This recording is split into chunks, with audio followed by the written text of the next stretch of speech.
하리라. 아멘. 오늘은 마태복음 23번째 시간, 벌써 23번째 시간이에요. 28장까지 있는데 이제 5번 남았습니다. 왜 이렇게 가정적인 척을 하는 거야? 라는 제목으로 함께 말씀을 나누겠습니다. 혹시 환승연애를 보시는 분이 있나요? 역시 30, 40대 환승연애나 솔로지옥은 20대가 많이 보는 것 같아요. 나는 솔로가 이제 30, 40대 이후로 보는 것 같고, 여기서 저도 이걸 보진 않는데 짤에 왜 이렇게 가정적인 척을 하는 거야? 이 얘기가 아주 유행이어서 뭔지 찾아봤어요. 그랬더니 무엇이었냐면, 이 환승연애가 어떤 프로그램인지 아세요? 전 도저히 이해할 수 없는, 처음 시작할 때 도저히 이해할 수 없는 프로그램인데, 헤어진 남녀가 감추인 채로 같이 합숙처럼 하는 것 같아요. 그래서 커플들이 헤어진 X예요. X 남자친구, X 전 여자친구인데 모여서 이제 다른 짝을 찾는, 또는 이상하죠. 전 약간 동물의 왕국이 뭐야 이런 느낌이 들었는데, 또는 전 헤어진 사람과 다시 연결될 수도 있는, 다 안 보는군요. 너무 모르네요. 그런데 이 커플은 9년 된 커플입니다. 헤어진 커플이에요. 근데 이 남자가 다른 모르는 사람들에게 가정적인 척을 하면서 집안 그 살림도 해주고 요리도 해주고 막 하니까, 이 여자가 이제 다른 사람이 다 비켰을 때 여자가 이렇게 얘기하는 거예요. 왜 이렇게 가정적인 척을 하는 거야? 이 말은 무엇을 의미해요?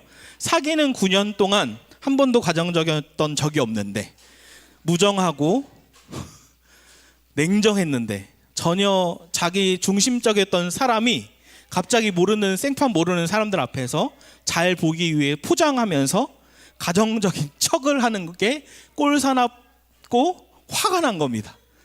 그러면서 둘이 딱 있을 때 다 사람들이 사라지는 순간, 너 이렇게 가정적인 척을 하는 거야? 라고 얘기하는 겁니다. 그때 와, 이런 말을 할 수 있구나라는 생각이 들었는데, 저도 가정적인 척을 하는 게 있구나 라는 생각이 설교를 준비하면서 들었는데, 저 결혼생활 남아 힘들어에서도 챕터 1이 아내가 쓴 부분인데, 여러분이 아시나요? 아내가 첫 챕터가 뭐라고 썼냐면 남편이 미워입니다. 너무너무 미워. 꼴 보기 싫은 거죠. 새벽 기도하고 들어와서 발바닥 자고 있는 아내는 이제 등원시키는데 그 모습이 너무나 싫고 밉고, 근데 교회에서는 또 어떻게 해요? 제가 가정적인 척을 하면서 굉장히 좋은 목회자인 척을 하는 거죠. 근데 그 실상을 아내가 아는 거고, 제가 2번째 챕터로 쓴 게 나는 쓰레기 남편입니다. 그걸 발견한 거죠. 아, 내가 가정적인 척을 하는 사람이구나. 근데 이제 시간이 흘러서 10년이 흘러서 제가 이 설교를 준비하면서 지금을 보니까 좀 슬펐는데, 어떤 생각이 들었냐면, 유민이 하민이가 약간 저한테 눈치를 보는 거예요.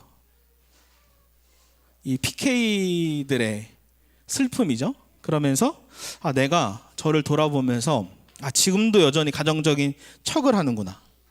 그러니까 설교로는 복음을 설교하면서 저의 가정에서의 삶과 모습은 자녀들에게 여전히 율법적인 모습이 있지 않나?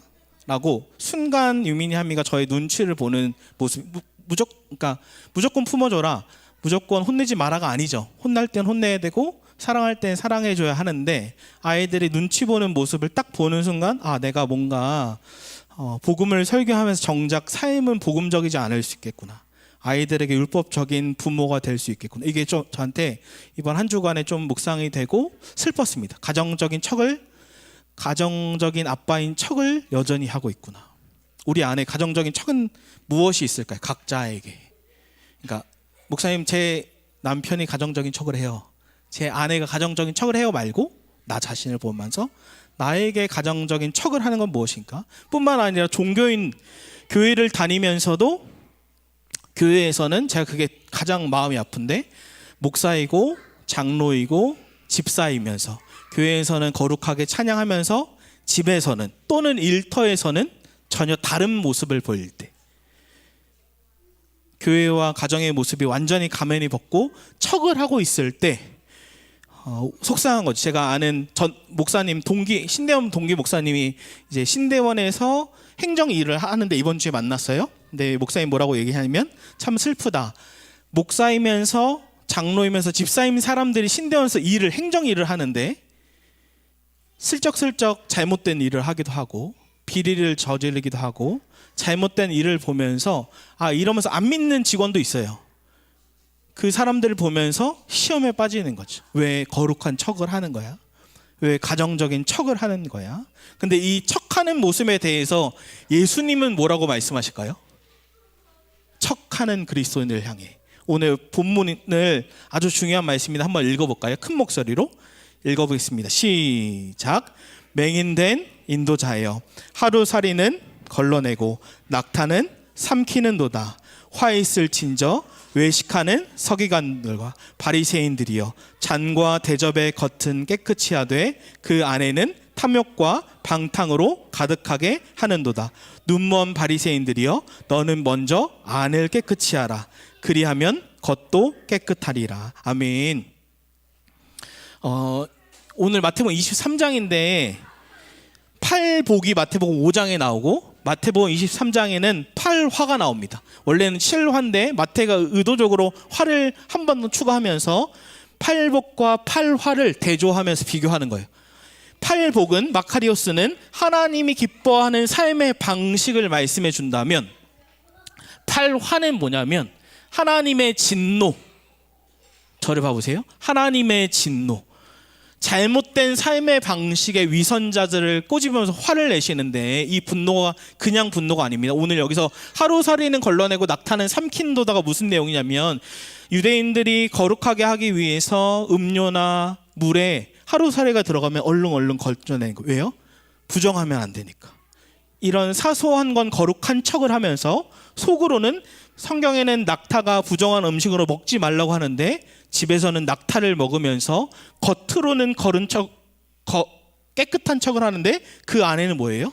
탐욕, 방탕, 더러운 죄들이 가득한 걸 예수님이 안 겁니다. 겉과 속이 다른 걸 예수님이 아신 거예요. 근데 이 화가 그냥 화가 아니에요. 24절, 25절 우리가 읽은 말씀에 뭐라고 나와 있어요? 맹인된 인도자예요. 눈먼 바리새인들이요. 이 말이 뭐냐면 이 8화에서 5번 반복돼요. 맹인, 눈 멀었다, 맹인, 눈 멀었다, 맹인이 5번 등장하면서 강조하는 건데 이 영적으로 눈이 먼 것이 얼마나 심각하냐면, 한번 여러분 상상을 해보시겠어요? 좀 힘든 상상이지만 운전을 한다고 상상해 보십시오. 지금부터. 상상력이 가능한가요? MBTI S는 힘드실 수 있지만 상상을 해보십시오. 내 자녀가 있고 배우자가 있고 차를 운전하고 가요. 그렇죠. 감정이입을 해보세요. 제가 운전하다가 한번 렌즈 빠진 적이 있거든요. 그러니까 제가 눈이 나빠요.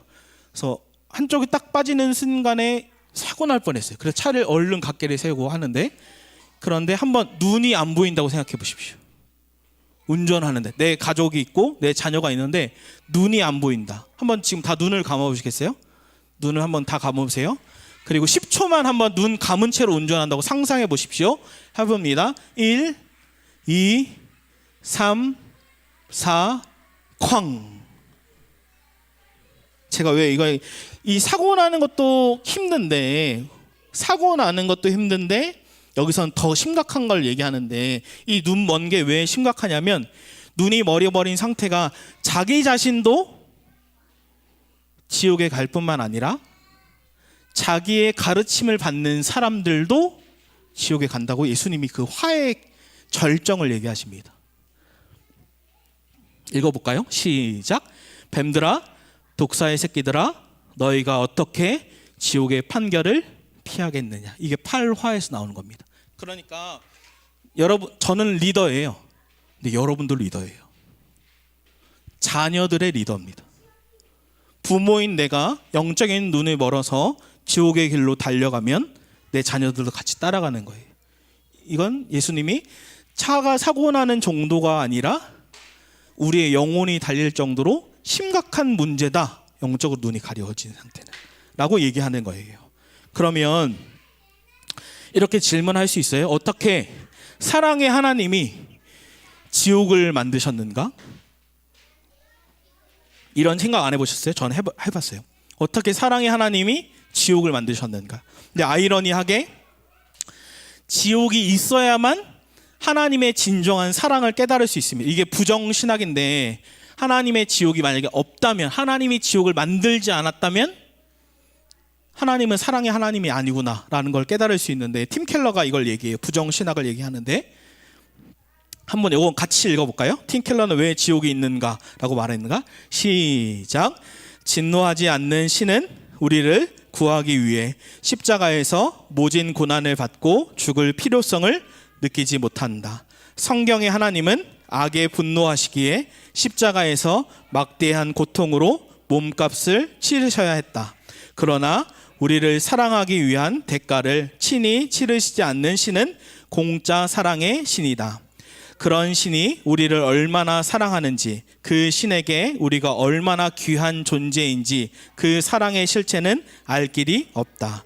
그런 신의 사랑은 막연한 개념에 불과하다. 이 신은 우리를 사랑하기 위해 값을 치르지 않는다. 반면에 성경의 하나님께 우리는 얼마나 귀한 존재인가? 그분은 우리를 위해 깊은 수렁에 빠질 만큼 우리를 귀히 여기신다. 하나님의 진노를 인정하는 사람만이 그분의 사랑, 그리고 그분이 보는 우리의 가치가 얼마나 큰지를 제대로 이해할 수 있다. 그러니까 뭐예요? 지옥이 없다면 하나님은 공짜 사랑, 이 값을 치르지 못한, 그러니까 한마디로 하나님이 심판을 통해 지옥을 통해 우리가 뭘 깨달을 수 있냐면, 첫 번째로는 하나님의 사랑은 우리가 생각하는 사랑보다 훨씬 크다는 겁니다. 그리고 잘 들어보세요. 이 세상에 있는 악, 범죄자들을 보면서 정말 악하다 하는데, 이 악은 우리가 생각하는 악보다 훨씬 악합니다. 그런데 이 악을 향한 하나님의 진노, 죄를 보고서 느끼는 하나님의 진노, 감정의 진노는 우리가 생각하는 것보다 훨씬 더 크다는 겁니다. 이 지옥이 없다면, 대가를 치르지 않았다면 그 신이라는 사람은 가짜 신과 같은 거죠. 우리를 사랑하는 척만 하는, 말로만 하는 가짜 신이다. 그러나 지옥이 있음으로 인해서 하나님이 공의와 사랑의 하나님으로 이 죄를 대신해서 치르기 때문에 말로만 사랑하는 척하는 게 아니라 그분이 실제로 그 하나님의 진노를 대신해서 이룰 만큼 우리가 생각하는 사랑보다 훨씬 더 크다라는 겁니다. 그러면 이 진노, 화에 대한 해결의 실마리는 무엇입니까? 이게 해결돼야 되잖아요. 우리에게도 우리 자녀들에게도. 어떻게 이 진노에 대한 해결의 실마리는 무엇인가? 아까 화라는 헬라어 우아이는 뜻이 두 가지가 있어요. 첫 번째는 심판에 대한 경고입니다. 마치 성경 66권 전체에서 이사야 66장에서의 반처럼 하나님의 심판이 있을 거야. 계속 성경에서 얘기하죠. 심판이 있을 거야. 심판이 있을 거야. 라는 하나님의 진노라면, 이 헬라어 우아이는 두 번째 의미가 회복으로 초대다. 정말 너가 돌아오기를 원해. 돌아오기를 원해. 라고 얘기하는 거예요.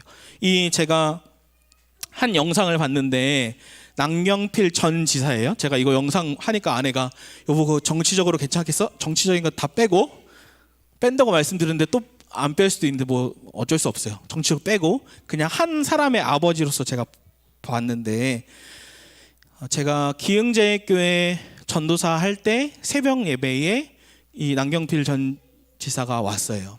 보통의 투표를 위해서 오는 게 맞죠. 정치적으로 온 게 맞아요. 근데 보통은 정치인들이 어디로 갑니까? 대형 교회로 가죠. 투표를 받으려면 1000명, 10,000명. 근데 100명 교회였어요. 새벽 예배는 더 없었죠. 거기에 와서 저도 사진을 같이 찍었는데, 이 아들이 마약을 했어요. 여러분 아시나요? 아들이 마약을 했어요. 여러분 감정이입을 해보면 내 자녀가 마약을 했다고 생각해 보세요. 그럼 어떻게 해야 될까요? 내 자녀가 마약을 했어요. 이 아버지는 어떻게 했을까요? 어떻게 계속 그 마약에서 돌이키라고 얘기했는데 안 돌이키는 거예요. 마약이 쉽기가 끝나요? 뭐라고 얘기하는 거예요? 끊기가 쉽나요? 쉽기가 끝나요? 라고 얘기했네요. 끊기가 쉽나요? 어렵죠. 그러니까 어떻게 했냐면 이 아들을 마약으로 신고합니다.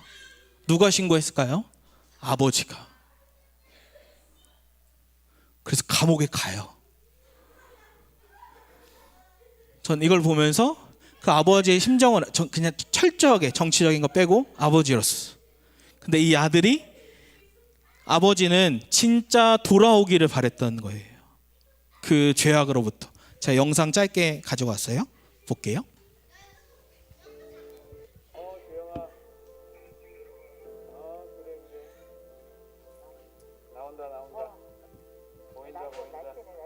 그러게. 가자. 이리 와봐, 안아보자. 아이고, 안아보지 못했는데.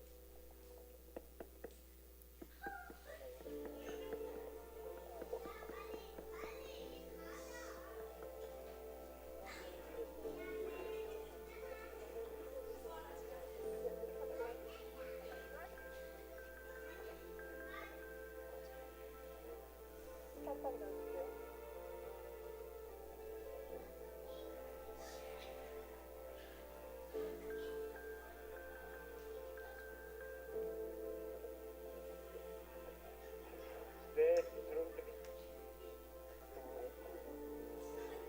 하나님 아버지 감사합니다. 다시 만나게 해주셔서 감사합니다, 하나님.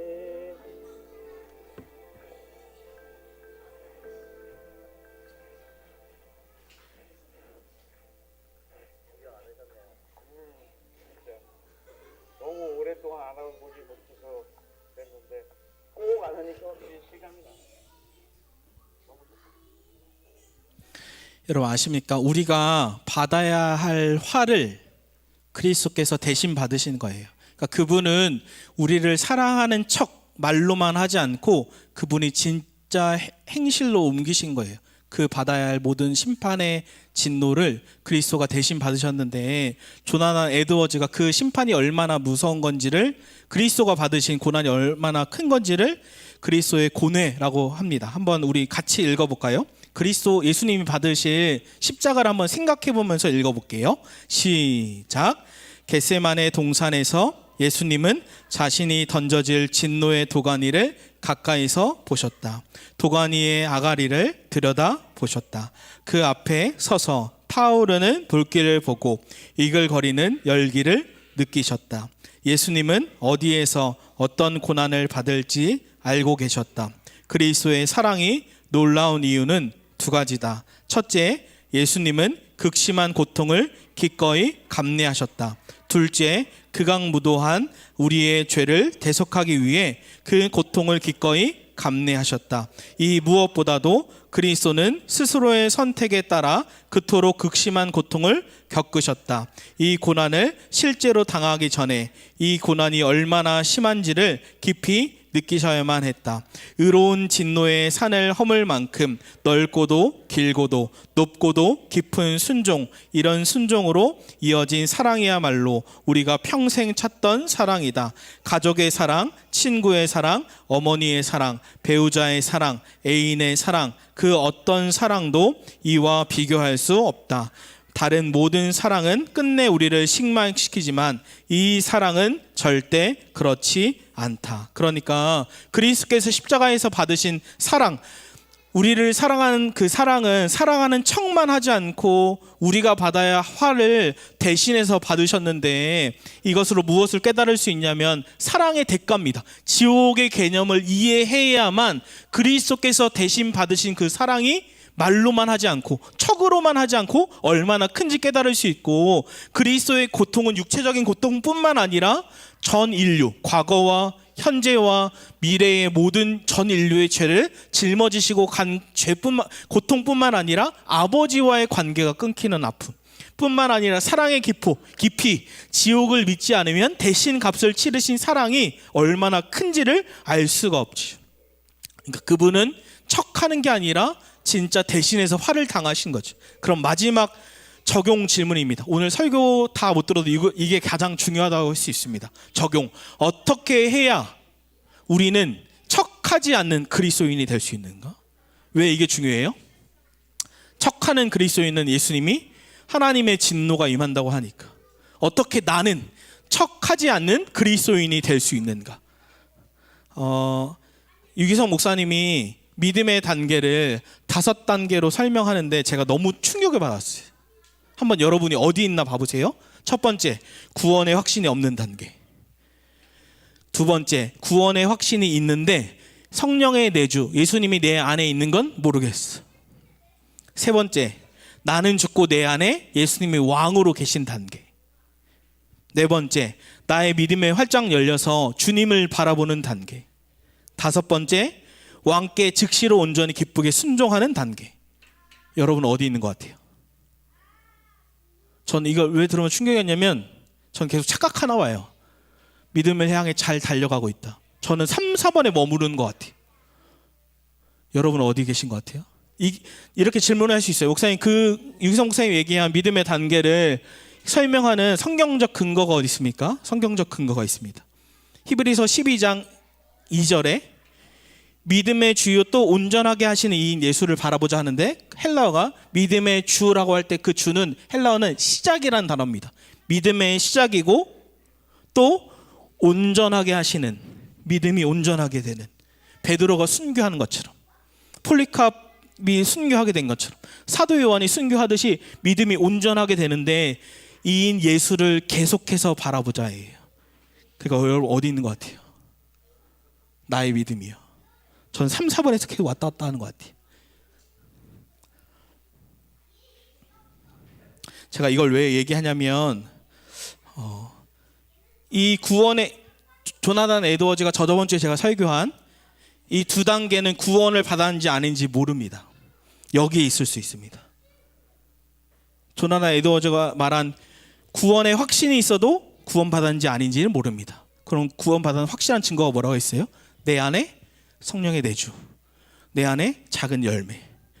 그러니까 이 두 가지는 아직 안 들어갈 수 있습니다. 그래서 아직 구원이 임하지 않는 사람은 죄송하지만 은혜가 안 됩니다. 근데 제가 해야 되는 역할이 뭐예요? 저를 도구로 하나님이 사용하셔서 이 믿음의 시작 단계로 올 수 있게 기도하는 거예요. 제가 구원을 줄 수 없지만 하나님이 그 영혼의 구원이 임하도록 할 수 있도록, 이 믿음의 시작 단계에 갈 수 있도록 저를 도구로 써주세요 라고 한 게 저의 단계예요. 근데 제가 어떤 생각이 들었냐면 이 3, 4단계는 죄송하지만 저를 얘기하는 거예요. 영적으로 잠들어 있는 상태 같습니다. 이런 거예요. 주일날 와서 찬양하고 기도하고 말씀을 듣고 다시 결단 찬양하고 나눔하면 깨어나요. 잠에서 깨어나요. 아, 다시 내 안에 계신 예수님과 동행해야지. 근데 월요일날 다시 가면 어떻게 돼요? 다시 예수님이 잃어버려요. 그 말은 뭐예요? 잘 들어보세요. 전 이 적용이 제일 중요하다고 생각해요. 오늘 다시 영적으로 잠드는 거예요. 왜 영적으로 우리가 잠들까요? 세상을 사랑하니까요. 매일매일 눈이 가려요. 저번 주에 김태형 목사님이 내 안에 계신 예수님을 매일매일 기억하기를 기도 제목 냈어요. 제가 기도 제목 받고 깜짝 놀랐어요. 아니 이런 기도 제목을, 근데 제가 원하는 기도 제목이에요. 나의 눈이 매일매일. 근데 이게 왜 영적으로 잠든 게, 왜 제 설교가, 여러분 잘 들어보세요. 제 설교가 30분 25분 설교하면 제가 어디를 하고 있냐면 영적인 구원의 역사가 일어나기를 설교하고 있고, 제가 여러분들의 영적으로, 저도 여러분도 깨어나게 하기 위해서 95%를 그냥 자극적인 이야기, 그리스도가 행하신 이야기를 얘기해요. 그리고 진짜 하고 싶은 5%, 영적으로 깨어나서 날마다 주님과 동행합시다는 5%도 안 하는 것 같아요.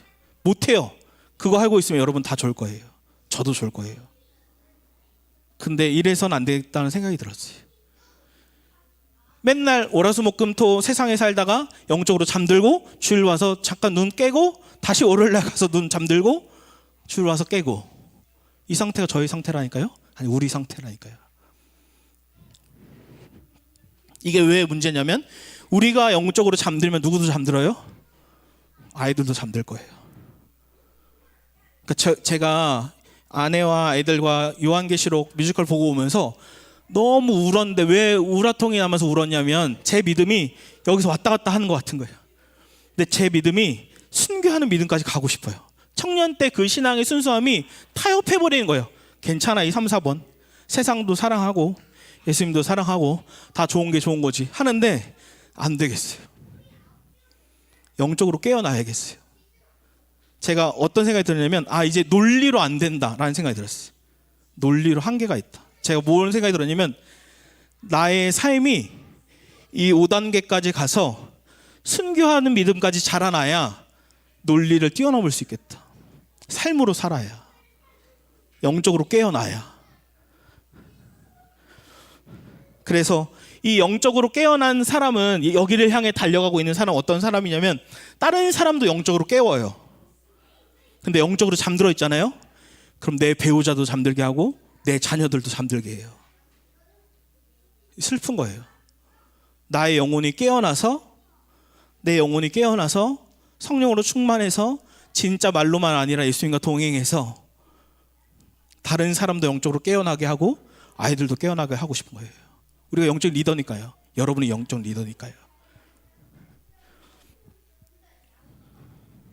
제가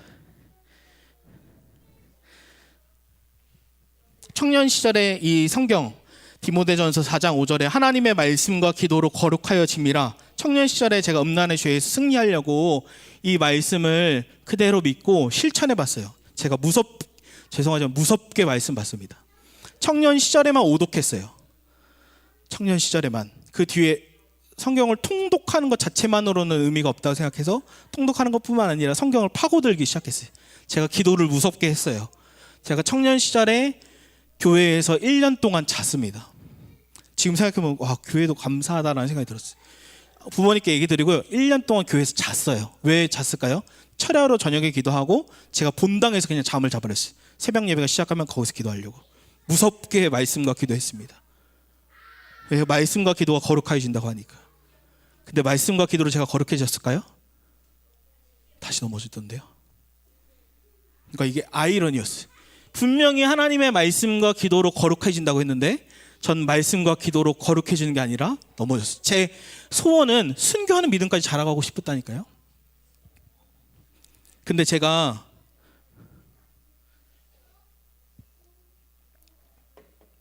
누가복음 24장 말씀 묵상하면서 눈이 확 떠지는 순간이 있었어요. 누가복음 24장에 우리가 아는 엠마오로 가던 두 제자에게 예수님이 그 성경을 읽다가 이제 분석하기 시작했잖아요. 주님이 어떻게 해요? 말씀을 풀어주니까 엠마오 가던 두 제자가 어떻게 했어요? 마음이 뜨거워졌대요. 그리고 거기서 식사하면서 축사하면서 기도했는데 그 뜻이 원할 때 축복하며 기도하다예요. 근데 말씀과 기도로 풀어주니까 엠마오로 가던 두 제자가 어떻게 됐어요? 어떻게 됐어요? 눈이 열렸어요. 그때 예수인 줄 알아보더라. 제가 어떤 걸 깨달았냐면 말씀과 기도만 막 열심히 한다고 거룩해지는 게 아니라 우리가 지금 하고 있는 통독이나 기도를 통해 뭘 해야 되냐면 말씀과 기도를 통해 내 영적인 눈이 활짝 열려야 돼요. 근데 무서운 건 우리 저번 주에도 같이 나눴는데 존 파이퍼 목사님이 얘기하는 원수가 우리에게 딱 갖다 준 게 뭐예요? 아이폰이다. 이렇게 아이폰이라까지 얘기해요. 유기성 목사님은 우리가 핸드폰을 세상에 이게 무조건 죄는 아니죠. 유튜브를 통해 설교를 통해 찬양을 통해 거룩해질 수 있죠. 하나님을 알아갈 수 있는데 그 외에도 죄로도 갈 수 있지. 근데 제가 보니까 저를 얘기하는 거예요. 이 세상에 제가 저번 주에 책 읽는다고 책 많이 읽어요. 근데 거룩한 척을 하고 있더라고요. 한 주 동안 돌아보니까 제 자신을. 이걸 보면서 유기성 목사님 뭐라고까지 표현해요? 10분의 영상을 통해 수많은 시간을 헌신해야 영적인 눈이 다시 열린다. 근데 우린 수많은 시간을 하나님께 헌신하기는 커녕 어떻게 해요? 수많은 시간을 핸드폰을 쓰고 말씀과 기도는 10분도 안 읽죠. 그러니까 우리의 눈이 매일 가려진 거예요. 원수가 하는 게 그거예요. 전 계속 얘기해요. 핸드폰 자체는 죄가 아닙니다. 이건 세상의 것 띵이에요. 이게 돈도 띵이죠. 돈 자체가 죄가 아니에요. 그러나 돈으로 죄를 저지를 수도 있고 돈으로 선을 행할 수 있듯이 핸드폰으로 죄를 저지를 수 있고 눈이 가려워질 수 있고 하나님을 알아갈 수도 있습니다. 제가 이게 고민이었던 거예요. 일주일 내내. 그럼 어떻게 해야 매일매일 우리의 영적인 눈이 열릴 수 있는가? 제가 아침에도 걸으면서 건호 관사님 하기 전에 일찍 30분에 가서 걸으면서 기도했어요. 성도님들은 세상에 사는데 넉넉치가 않은데 어떻게 매일 말씀과 기도로 사는가? 쉽지 않은데 치열하게 사는데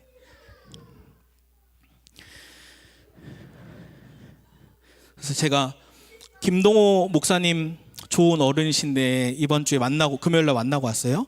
그 목사님이 날기새 날마다 기가 막힌 새벽으로 말씀을 풀어줘서 자신이 사시더라고요. 암에 걸리시고 우울했는데 자기가 매일매일 말씀과 기도로 자기 영혼이 살아난 거예요. 그래서 제가 딱 듣고 해야겠다. 매일 말씀 묵상 영상을 올려야겠다. 근데 해보니까 못하겠는데 그러다가 제가 오스왈드 챔버스 우리 집사님이 소개해준 오스왈드 챔버스 책으로 5분 동행을 올릴 겁니다. 원래는 제가 미리미리 준비해서 그 다음 주 월요일부터 하려고 했는데 이 설교를 준비하면서 힘들어도 해야겠다 하고 내일부터 나갈 거예요. 그래서 5분 동행을 카톡으로 올릴 겁니다. 제가 이 주님은 나의 최고만 1월 1일부터 쭉 읽었더니 아내가 다 보더니 읽는 거 하지 말라고, 너무 길고 성도들 안 듣는다고. 그래서 알겠습니다 하고 읽는 건 빼고 제가 거기서 읽은 거 그냥 인사이트 하고, 읽으면 5분인데 인사이트만 나누면 3분이더라고요. 3분 동행으로 바꿔야 될지 이걸 올려드릴게요. 제가 원하는 건 이거예요. 5분 동행을 통해 여러분이 그냥 출근하면서 들으세요. 5분 동행을 통해 나머지 23시간 55분과 주님과 동행하기를 기도하는 마음으로. 제가 하니까 제가 은혜 받더라고요. 전 뭐라고 생각해요? 내가 은혜 받으면 성도도 은혜 받는다. 내가 먼저 은혜를 받죠. 근데 제가 은혜가 돼요. 그러니까 제가 설교에서 진짜 5% 하고 싶었던 내용을 5%밖에 주일날 못하는데 이때는 실컷 할 수 있어요. 정말 영적인 눈이 매일 월요일도 깨고 화요일도 깨고 수요일도 깨서 우리가 영적으로 눈이 깨어 있어서 리더가 돼서 아이들에게도 흘러가고 다른 이들에게도 흘러가기를, 그렇게 되기를 주님의 이름으로 축복합니다. 그래서 우리 마지막으로 한번 읽어볼까요? 시작. 척하지 않으신 그리스도가 내 안에 계신다. 아멘. 그 그리스도가 우리 안에 계십니다. 우리 찬양하고 기도하겠습니다.